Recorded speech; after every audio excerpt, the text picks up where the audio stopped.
Shalom, bien-aimés dans le Seigneur. Nous continuons avec notre méditation sur le thème « Identifiez votre sycomore ». Nous reprenons notre texte de Luc chapitre 19, de versets 2 à 4 qui nous dit ceci.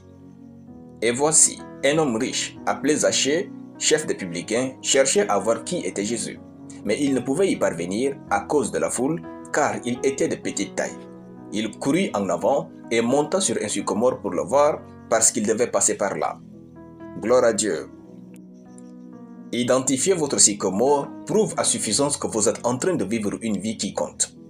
Le sycomore a aidé Zachée à voir Jésus et à obtenir une vie digne sur la terre. Votre sycomore est cette personne qui vous aide à être plus proche de Dieu.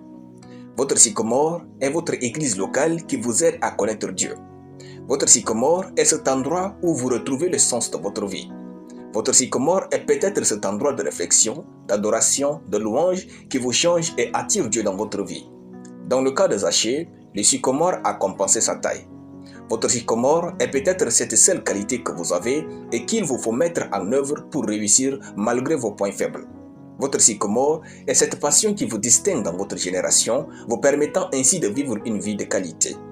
Il est possible que votre sycomore soit ce travail qui vous permet de prendre soin de vous-même, de votre famille, afin de glorifier Dieu.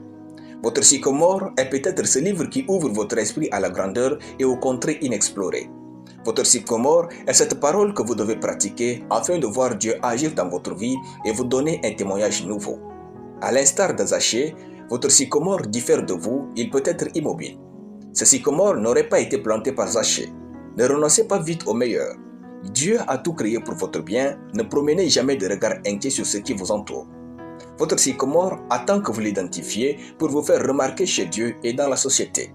Ne vous fatiguez jamais à l'idée que vous méritez ce qu'il y a de meilleur chez Dieu. Quand vous constatez que vous êtes limité d'une manière ou d'une autre vis-à-vis du meilleur, cherchez une perspective plus élevée et ne vous sous-estimez pas. Ne faites pas partie de ceux qui se contentent de leur faiblesse pour échouer, mais de ceux qui cherchent à se surpasser pour réussir. Trouvez votre sycomore. Laissez Dieu vous refuser quelque chose, mais pas vous-même. Alléluia. Nous allons prier.